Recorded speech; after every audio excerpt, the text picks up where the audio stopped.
I heard you.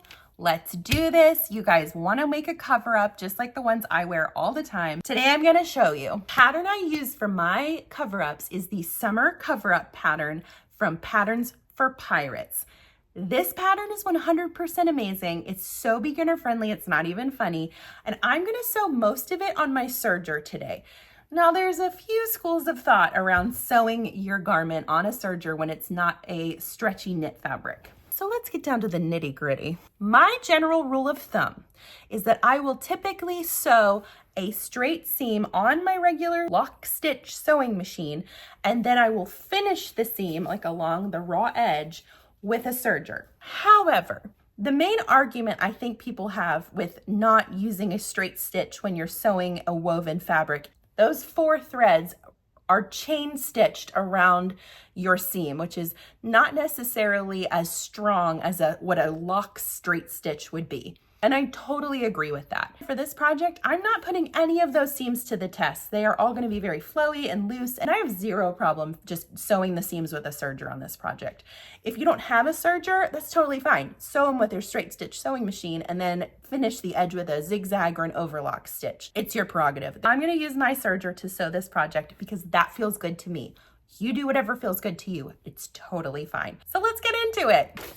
This pattern comes in sizes XXS through 3X plus, and I am making the 3X plus today. It's a very forgiving pattern though. Like I could fit all the way down to probably a 1X if I wanted to, but I like to have that extra fabric right here to keep it closed. There's only 2 pattern pieces. You're gonna have a front piece and a back piece. The fabric I'm using today, I got at Joann Fabrics on the clearance rack when I was in Pennsylvania a few weeks ago, and I absolutely fell in love with it. It's got like a little velvet touch to it, and it's kind of an embroidered tulle. Now, a fabric like this, if you're just beginning, might feel a little tricky. If you're feeling adventurous, go for it. If that stresses you out too much, go ahead and get something like a rayon challis that's a little bit thicker, but still very flowy. This would make a lovely cover up. This would be great, and it's easier to sew than this other fabric. It also says on the pattern what the recommended fabrics are. So when you're going to your fabric store, if you're not sure what to look for, ask somebody where the rayon challis are or where the chiffon is, and feel it and get a read on whether this is something you feel comfortable sewing. And if it's not, pick something else. It's totally fine. When you're sewing garment fabric, it's going to usually be between 55 and 60 inches across. Quilting cotton is going to be closer to like 42 to 44 inches across. And that won't work for this cover up pattern unless you're making like a super tiny size. So sewing with a 55 to 60 inch fabric is a must. Fold it in half. Line up your selvages, which is like your raw edge, and you're gonna lay it out on your cutting mat. And I have a lot of this, so I'm gonna let the rest hang off the edge here. Now, if you're sewing something that's directional, where the print goes up or down or whatever, make sure you're paying attention to that when you lay your pattern on it so it's not upside down. Now, this print isn't technically like super directional, but I do feel like this would be the top going down. So when I lay my pattern, I'm gonna lay it that way. Now this pattern has seen better days. It has been torn and ripped. I do recommend that if it starts to get worn out, you cut a new one because it does mess up your measurements a little bit. I don't use a lot of pattern weights. I just use random crap in my sewing room to lay it out on the table. But one alteration I am gonna make to this pattern is I like my cover-ups to be nice and long. So I'm gonna add about 4 to 5 inches to the bottom here. So let me see. 4 inches should do it. So I'm gonna leave that down there. This one you're gonna cut 2 of and not on the fold. The next one we'll cut on the fold so it creates one large piece. I'm gonna cut this up and I'll meet you back here. Now this pattern piece is to be cut on the fold. So this line needs to be laying on the fold of my fabric, which I've put up there because I don't need to cut anywhere up there. So it's easier for me to access my cutting areas this way. Make sure everything's nice and straight and then cut your second piece out.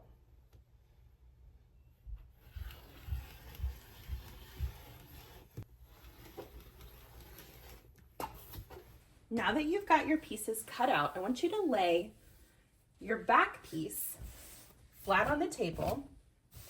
And we're gonna lay our second piece on top from each side. And I'm gonna line up these top raw edges. And that's the first place we're gonna sew, on this shoulder and then the opposite shoulder. I'm pretty sure I got this fabric for like $4.99 a yard. It was absolutely bonkers. My serger is the Baby Lock Celebrate. I got it from Sewing Parts Online. I highly recommend them for any kind of sewing thing that you need, but machines especially.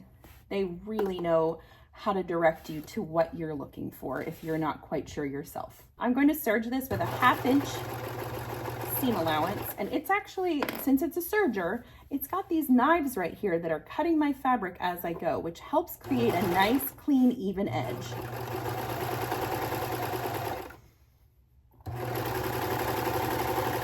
See how it just zips it through?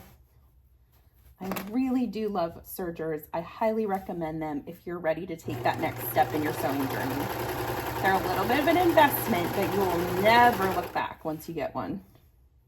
But you do need to take it out of the box to make it work. I do feel like a lot of people tell me, I have a serger, I just don't have the guts to get it out of the box yet.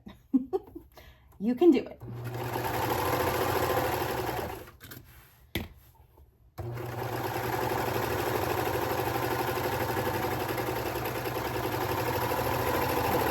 I usually run a tail out, and then I have a little cutter on my side here that I just run it across. And that's your first seam. Let's do that again on the other side. Lovely. All right, so we've got our serge. This is what a serged seam looks like if you've never used a serger before. Now, if you were using your regular sewing machine, you would just sew this seam with a straight stitch, and then you'd want to finish it somehow so it doesn't fray. So that's where you would go across this edge, just like I did with the serger here, either with your serger or a zigzag or an overcast stitch. There's lots of options here. Once you get those shoulder seams done, you need to find your arms, which you just kind of need to hold it up then to figure out where you are, because you get really disoriented on this quickly. So this is my armhole, like it's gonna, well, the opposite way.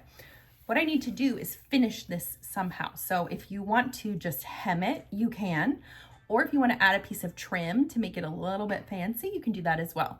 First things first, I'm going to sew with my serger all the way across this to trim it up, make it nice and even, and then I'm going to decide what I'll do next. I think I'm going to put some trim on this, but I want to lay it out first and see how I feel about it. So I'm going to serge this, and then I'll meet you back here. Lovely. Let's do it on the other sleeve. I've got 2 trim options here, and I'm not sure. So this will be folded under. So there's white, which would be pretty. I've also found this at Hobby Lobby on clearance, and I think I've got enough. That's kind of fun. But it's like real fancy. So I feel like this would be more of like a nighttime look. Oh, I don't know. There is white in the,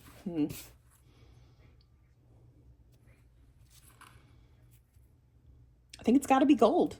Let's do it.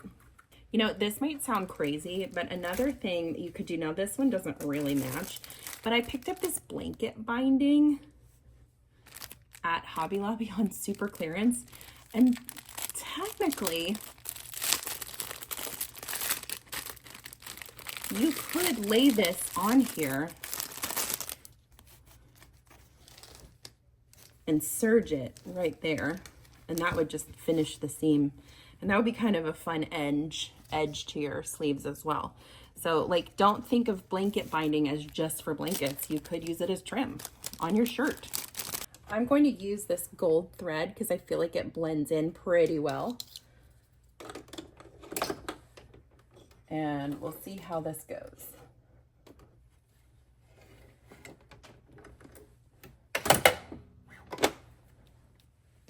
Now, take your shirt sleeve, find the right side, so this side, and you can do this 2 ways. You could go ahead and fold this down and sew a straight stitch and then do your trim on top, or if you're feeling sassy, you could do it all in one step. I'm gonna try it.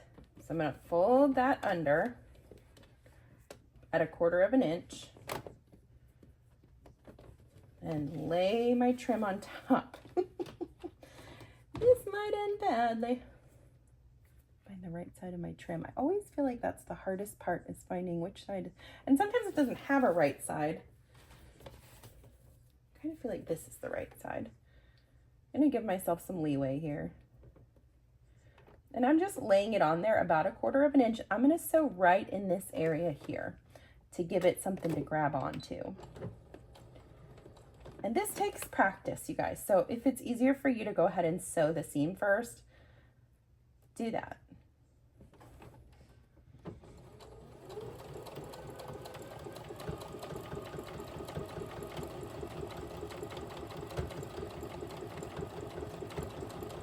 And now that we've made it down a little bit, let's see.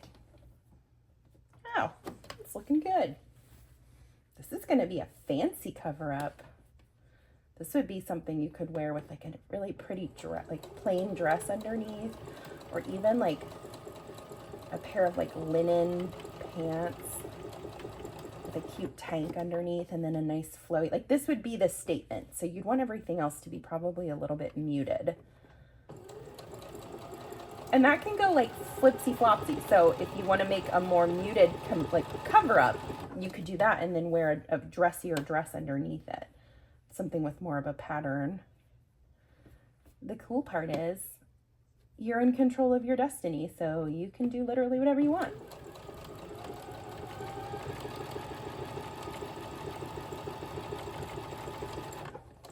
Make sure we're still running okay here. Yep, so it's catching that hem right there, but it's also sewing the trim on at the same time.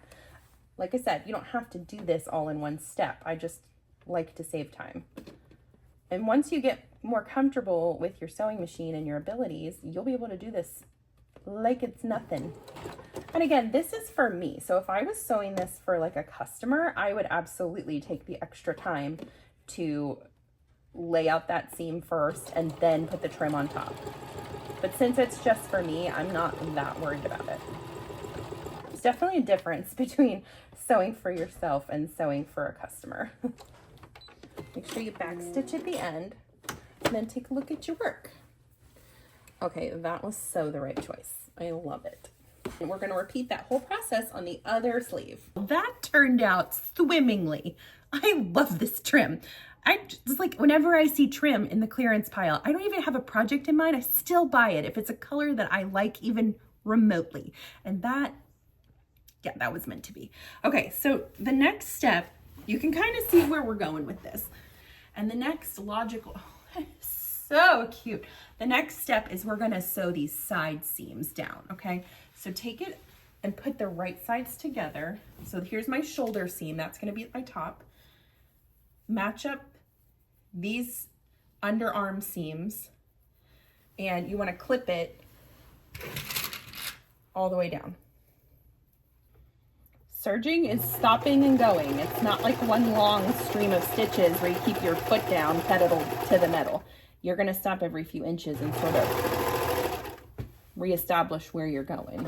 Make sure things are lined up. It doesn't hurt to just run your hand under here and make sure nothing is bunching up under your knives, because that unfortunately happens a lot when you're learning how to serge, and you'll get the, you know, one part of the middle of your garment stuck under those knives where you can't see it, and cut it, and it just cuts a huge hole in the center of your garment.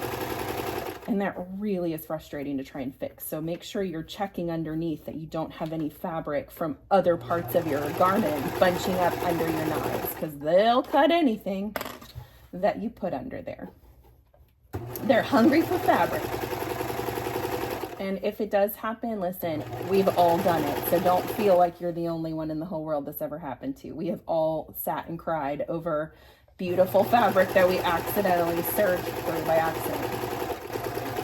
Now, I run a tail out on this. I like to go back over this part on the trim, just maybe up about 4 inches to really reinforce that seam.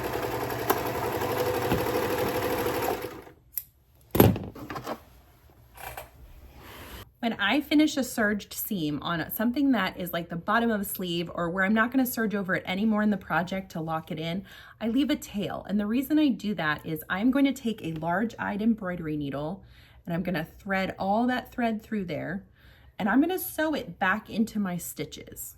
I could cut this, but it'll leave some little like threads hanging out that are unsightly. And while this has never really happened to me, I do feel like it does leave you susceptible to having your serging come unraveled, which would essentially ruin your garment if you're not careful. So this helps to reinforce that seam and just kind of lock everything in, and it's a pretty way to do it. And it only takes a second. Okay, so I sewed that back under. You can see that it's just like a nice rounded edge now. And now it's safe to trim whatever is sticking out from that seam.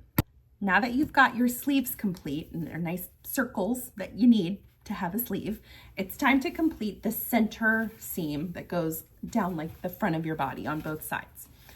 And that is right here. So in keeping with our serging theme, I'm gonna go ahead and just serge this all the way around.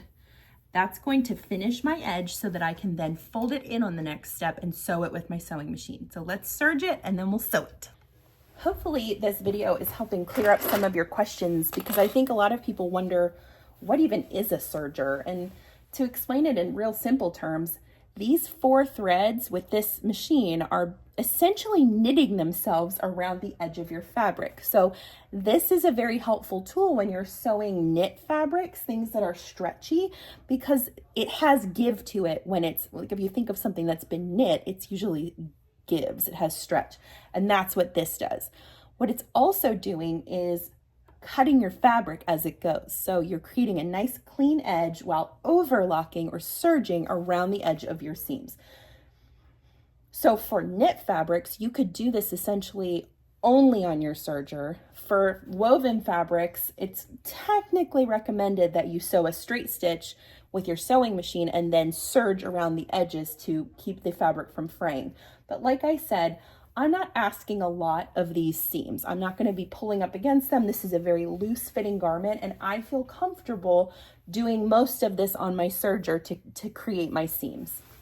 You do whatever you feel comfortable with, but I do hope that clears up what a serger is, because I think it's overwhelming. You have all this thread, you've got knives, it's a loud machine, it's a little more aggressive than a sewing machine, and that's what freaks people out. But once you make peace with your serger and you become friends with your serger, you will never want to be without your serger again. As I said earlier in the video, if this is something that you feel ready to take on in your sewing journey, I highly recommend it. It's a great tool to have in your sewing arsenal. So I'm gonna serge all the way around this, and then I'll meet you back here and show you how we're gonna finish this center seam. We've got it all serged around the edge, and now it's time to just fold this in 1/4 of an inch and sew a very simple seam. And I'm not gonna put trim in the middle because I feel like that would get itchy around my neck and I don't like that. So all we need to do here is fold it in, and I'm gonna show you a little trick. You could sew this using your zigzag foot because it's got 1/4 inch. You can measure it out and mark it where your 1/4 inch is. But I like to hem when it's 1/4 inch. I like to use my 1/4 inch quilt foot with guide. And what this little bar here is a marking that is exactly 1/4 inch from this circle. All right, the 1/4 inch foot is loaded. I'm gonna find the end of my fabric here. Now this might be nitpicky and you don't have to do it if you don't want to, but I'm gonna take that gold thread out of the bottom where it's in my bobbin. And I'm gonna replace it with a cream colored thread because that's closer to what I'm working with on this garment. You don't have to do this part, but I just like to keep it as matchy-matchy as I can. I'm gonna leave the top thread alone, and I'll show you why in a second. That may feel backwards, but you'll see here why that makes sense. Now, make sure that your needle is centered for this, because if you keep it left justified and you go down, it's gonna break your needle. I'm gonna fold this in 1/4 of an inch, and I'm gonna sew it from the wrong side, which means that the bottom thread is gonna be this, but that's gonna be actually on the outside of my garment. So that's why I switched to that cream colored thread. Start with a back stitch,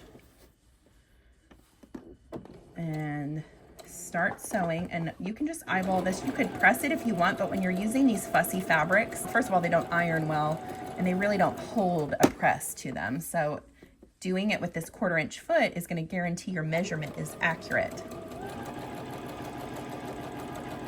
And again, you guys, it does not have to be 100% perfect. I should also mention my needle for this. I am using a 7010 universal needle.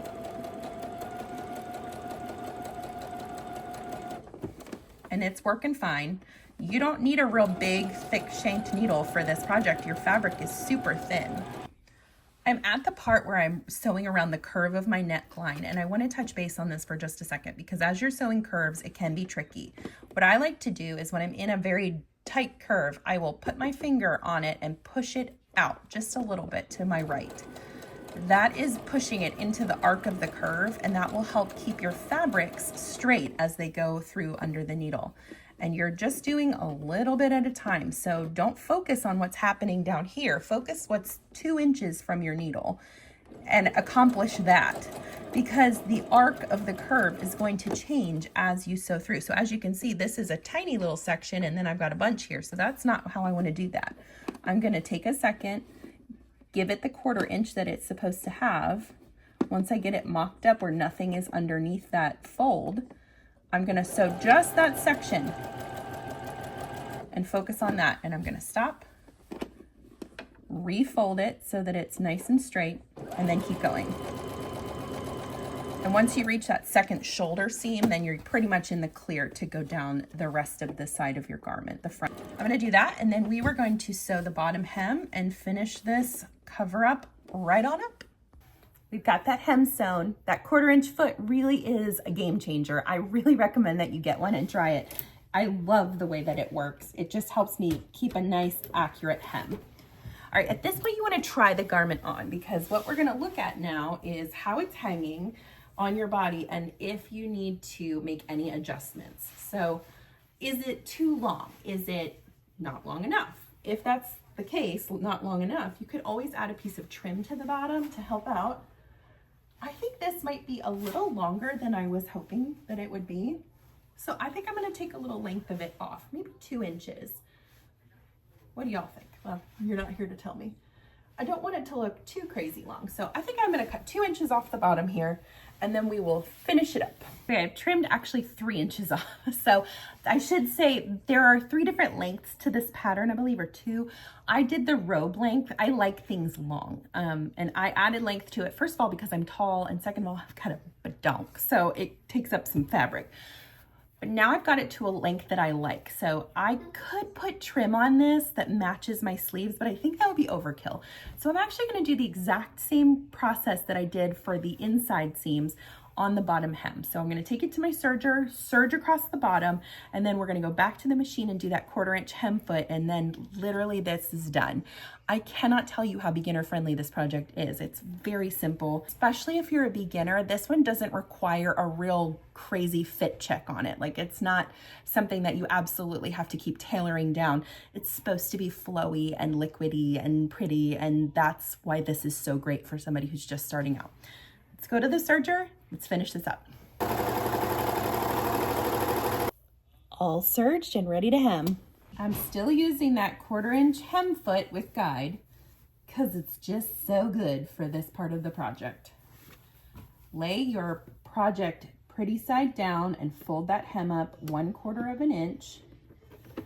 Make sure you're starting with a back stitch on this part. We don't want that hem falling apart as you wear it. And take your time and just work your way across. So while I'm doing this, let me give you a little pep talk.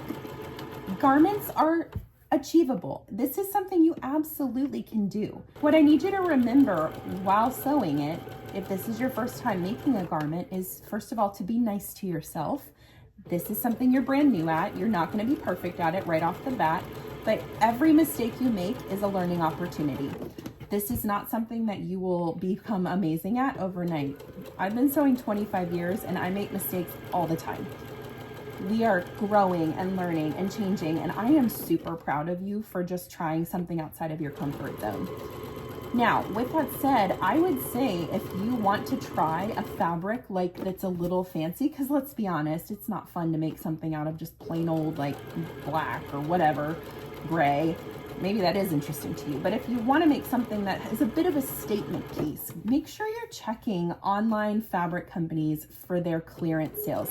Because remnants, for example, are usually a yard or less, but sometimes you can find them on websites like Boho Fabrics, Fabric Mart Fabrics, even Joann. Like I said, this I got on the clearance wall. I think I spent, for 4 yards of this fabric, I think I spent maybe $14.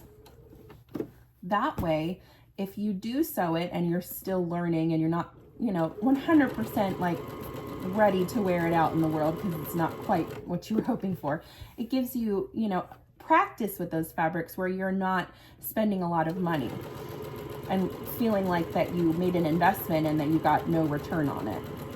Remember, your mistakes are your ROI, return on investment. Don't I sound smart? I'm really not. So just know that like sometimes you just need to do a little shopping around to find the things that are within your budget that, are still fancy. They're out there 100%. There's lots of independent fabric stores that, put things in their clearance section that haven't sold, or if it's a dead stock fabric, you can get them for a bargain. I am not a full price person whatsoever. If it's not on sale, I don't really want it, unless it's like a fabric that literally was made for me, which I've only found like 1 or 2 of in my life. Of course, I guess it could be argued every time I go fabric shopping, I find things that are literally made for me because I buy all the things. It's a bit of a problem. Anyway, the point is, I think that you can absolutely do this and be successful at it. It's a wonderful thing to just throw on over like jeans and a tank top to really dress up your outfit. I like to wear them when I'm like going out to pick up my kids from school. I'll throw on like black leggings and a black tank top and then wear this. So it's kind of like scrubby, but also like, well, I sort of tried. I call myself a boho soccer mom. I'm always wearing like crazy dusters and cover-ups. They make me happy. And you should do what makes you happy, right? Okay, we're gonna finish up this seam, trim any loose threads, and then we'll try this on and see how it looks. Thanks for sticking with me this long, you guys. I hope this is helpful to you. I know a lot of you are itchy to sew garments, so I thought this would be a really good intro into doing something that's makes you look very successful and feel successful, but without a ton of work. And I can't recommend Patterns for Pirates enough. Their patterns are so easily explained. They're so well depicted in photo form. They have a Facebook group that you can like get into and ask questions. I love them. All right, let's try it on and see how it fits.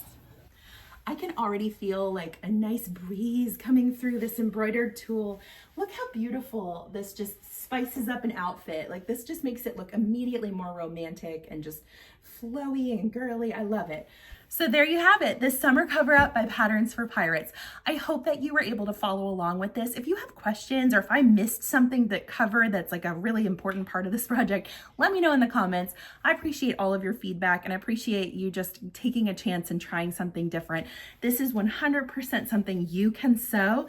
And if you do, I definitely want you to send me pictures of it because I'm so proud of all the projects that you guys have made. And now that we're delving into the world of garments, it's like a whole new Pandora's box to open up. Thanks for following along. I'm Chelsea with She Sews Seams. Like and subscribe for more. See you next time.